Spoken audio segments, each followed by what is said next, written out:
Sir మీ పేరు? Vijay Kumar Reddy, Pulivendula. Pulivendula constituency అండి. ఎస్, కడప పార్లమెంటు తెలుగుత జనరల్ సెక్రటరీ. సార్ ఎలా ఉండబోతుంది పులివెందులో? ఎందుకంటే కడపలో చాలా స్థానాలు ఈసారి తెలుగుదేశం పార్టీ గెలవడం జరిగింది. సో ఒకవేళ ఇప్పుడు చాలామంది జగన్మోహన్ రెడ్డి అసెంబ్లీకి రావట్లేదని చెప్పి జగన్మోహన్ రెడ్డిని రాజీనామా చేయమని చాలామంది స్వచ్ఛందంగా అడుగుతున్నారు. ఒకవేళ రాజీనామా చేయాల్సి వస్తే అక్కడ ఈసారి పులివెందుల్లో ఏ పార్టీ గెలిచే అవకాశం ఉంటుంది?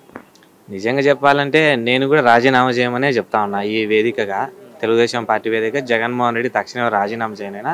నీ చెల్లెలు చెప్తా ఉంది, నీ చెల్లెలు, నీ తల్లి, మీ అంత కుటుంబ సభ్యులే నిన్ను నా కుటుంబ సభ్యునిగా కాదని చెప్పేసి నిన్ను ఎలిమినేట్ చేసినారు. అలాగే ఇప్పుడు ఆంధ్ర రాష్ట్రంలో కూడా జగన్మోహన్ రెడ్డి వైసీపీ పార్టీని ఎలిమినేట్ చేసినారు. అట్లే పులివెందుల నియోజకవర్గంలో ఏ పాపం చేసుకున్నారో పాపం ఓట్లు వేసి చివరి దశలో ప్రాణభిక్ష పెట్టి మళ్ళీ ఓట్లు వేసినారు. అన్నో ఇన్నో ఓట్లతో బయటపడినావు. ఇప్పుడు ఆ కృతజ్ఞత కూడా లేకోకుండా వైఎస్ జగన్మోహన్ రెడ్డి అసెంబ్లీకి వచ్చి నువ్వు అంత అభివృద్ధి చేసినావు. నాకు తెలిసి 100 కోట్ల రూపాయలు, 2,200 కోట్ల రూపాయలు పులివెందులకు నువ్వు కేటాయించినావు. ఆ కేటాయించినటువంటి అభివృద్ధి నువ్వు కనీసం చూపించుకుందరు వచ్చి అసెంబ్లీలో నారా చంద్రబాబు నాయుడు గారు, నారా లోకేష్ గారు, అలాగే మీ మిత్రుడు చాలా మీకు అభిమాని, మీరు ఆయన అభిమాని, ఎవరో కాదు మన ఇప్పుడు ప్రజెంట్ స్పీకర్ రఘురామ్ కృష్ణ గారు, త్రిపులార్ గారు మీకు సాక్ష్యంగా ఉన్నాడు. మీరేం చేసింది తెలుసు, ఇప్పుడు మీరు చేయబోయేది తెలుసు. ధైర్యం ఉంటే అసెంబ్లీకి రా. పులివెందుల్లో ఏం అభివృద్ధి చేసినావు చూపి. మళ్ళా చూపిలేడు. ఎందుకంటే తన చిన్నపిల్లోడైనటువంటి తన తమ్ముడు అవినాష్ రెడ్డి కోసము, తన బంధువుల కోసము, తన కొంతమంది నమ్ముకున్న కొంతమంది ఉన్నారు వాళ్ళ అనుచరులు, వాళ్ళ కోసం మాత్రమే తెలుగుదేశం పార్టీని ఇట్లా బ్లేమ్ చేస్తూ మాట్లాడి గత ప్రభుత్వంలో అంతా కూడా సంపాదించుకున్నారు. అంతే, అభివృద్ధి ఏం చూపిలేదు. వాస్తవంగా చెప్పండి, అసలు రాయలసీమలో ఎలా ఉంది సిచ్యువేషన్ అండ్ కడప జిల్లాలో ముఖ్యంగా ఎలా ఉంది? ఎందుకంటే రాయలసీమ అంటే జగన్మోహన్ రెడ్డి కంచుకోట, లేదంటే రాజశేఖర రెడ్డి ఫ్యామిలీ కంచుకోట అని చెప్తుంటారు. పులివెందులు అవ్వచ్చు, కడప జిల్లా అవ్వచ్చు. ఇప్పుడు వాస్తవంగా అట్లానే ఉందా, లేదంటే ఏమైనా చేంజెస్ ఏమైనా వచ్చాయా?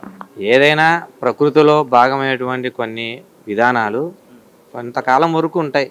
అలాంటి తరహాలోనే ఇప్పుడు ఈజిప్ట్లో కొన్ని పెద్ద పెద్దవి ఉంటాయి, ఈ పిరమిడ్స్ లాగా. ఆ పిరమిడ్స్ ఎప్పుడైతే స్థిరంగా ఎప్పుడో గుర్తు పెట్టుకుంటూ ఉన్నట్లుగానే ఇంకా రాబోయే కాలంలో ఇది జగన్మోహన్ రెడ్డి ఇల్లు అంట, ఈ జగన్మోహన్ రెడ్డి సీఎం అయినాడంట, వాళ్ళ నాయన సీఎం అంట అని చెప్పుకోవడానికి తప్ప ఇంకా రాబోయే రాజకీయాలలో కానీ రాబోయే రోజుల్లో వాళ్ళ కుటుంబ సభ్యులు రాజకీయాల్లో ఉండరు. ఎందుకంటే కొద్ది కాలంతో ఇంకా వాళ్ళ కనుమరుగు అయిపోయినారు ఆల్రెడీ. ఇంకా పూర్తిగా కూడా ఏమి ఉండదు. పులివెందుల రాజకీయం కూడా పూర్తిగా మారిపోయింది ఆల్రెడీ. ప్రజలు కూడా వాళ్ళని విశ్వాసంతో వాళ్ళకి ఓట్లేసే పరిస్థితి ఇంకా రాబోయే రోజుల్లో ఉండదు. ఇంకో పక్క మరి జగన్మోహన్ రెడ్డి అసెంబ్లీకి వెళ్తారంటారు. ఎందుకంటే మీరు అన్నట్టుగానే డిప్యూటీ స్పీకర్గా త్రిపుల గారు ఎన్నికయ్యారు. సో ఎట్లా ఉండబోతుంది ఒకవేళ వెళ్తే? ఆయనకు మామూలుగా ఏదే కానీ సక్రమంగా పోయే అలవాటు లేదు. సక్రమంగా బడికి పోయేవాడు కాదు, సక్రమంగా కాలేజీకి పోయేవాడు కాదు. సక్రమంగా ఆయన చేసిన తప్పులు కోర్టుకు కూడా పోడు సక్రమంగా. అన్నప్పుడు అసెంబ్లీ పోతాడని ఎట్లా అనుకుంటామని చెప్పు. ఎందుకంటే తన సొంత కుటుంబంలోనే సమస్యలకు సాల్వ్ చేయలేక నెత్తిం కొట్టుకుంటున్నాడు. ఇంకా ప్రజల సమస్యల మీద ఏంది మాట్లాడతాడు? ఏం మాట్లాడు. జగన్మోహన్ రెడ్డి జీరో అయిపోయినాడు, ఇంకా నియోజకవర్గంలో జీరో అయిపోయినాడు. ఏం లేదు, సినిమా సోప్ సీదా. మరోపక్క మాజీ మంత్రి విడుదల రజనీ గారు మాట్లాడుతూ ఇప్పుడు మా పార్టీ కార్యకర్తలని అక్రమంగా అరెస్ట్ చేస్తున్నారు, రేపు మా టైం వస్తుంది, మేము ఎవరిని కూడా వదిలిపెట్టమనేసి ఆమె వార్నింగ్ ఇస్తుంది. నాయన ఆమె భ్రమలో ఉన్నట్టుంది తల్లి. విడుదల రజనీ గారు, మీరు చేసేది సంసారం, మేము చేసేది ఇంకో పని కాదైనా. మీరు చేసేది అరాచకాలతో అరెస్టులు చేర్చండేది.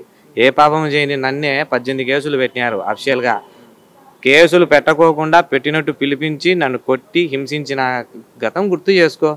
మీరు ఎవరెవరిని హింసించారు, ఎవరో ఈ రోజుటి పాపం ఈ రోజే, ఈ నోటి కర్మ మరునాడు అన్నారు. మీ కర్మ మీరు అనుభవించుకుంటారు. మళ్ళీ దానికి దయ్యాలు వేదాలు వల్లించినట్టు ఎందుకమ్మా నీకు అంత స్టేట్మెంట్స్? రోజా కూడా మాట్లాడుతుంది, అసలు మా ప్రభుత్వంలో అంటే మా హయాంలో ఎక్కడ కూడా మహిళలపైన అంత పెద్ద దాడులు జరగలేదు, చంద్రబాబు వచ్చిన తర్వాత ఎక్కువగా జరుగుతున్నాయి. అబ్బా అద్భుతం. రోజా గారు ఏంది మాట్లాడితే అది నిజము అని ఎవడు ఈ ప్రపంచంలో ఎవడు వినడు, నమ్మడు.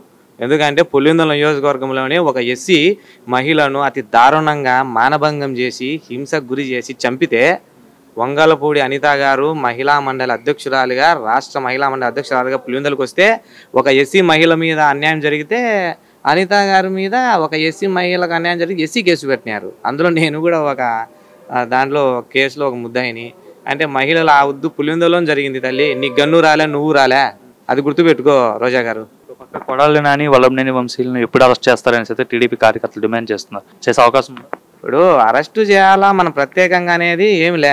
వాళ్ళ కర్మ అనుభవించుకుంటారు. వాళ్ళు మాట్లాడిన విధానము, వాళ్ళ పద్ధతులు ఆల్రెడీ ప్రజలు బుద్ధి చెప్పినారు. లాండ్ ఆర్డర్ ఏది ఊరుకుండేది కాదు. ఎప్పుడు చట్టం ఎవరు చుట్టం కాదు. ఎప్పుడైనా వాళ్ళలో పడాల్సిందే, పడతారు కూడా. త్వరలోనే ఉంది వాళ్ళకు కూడా కర్మ.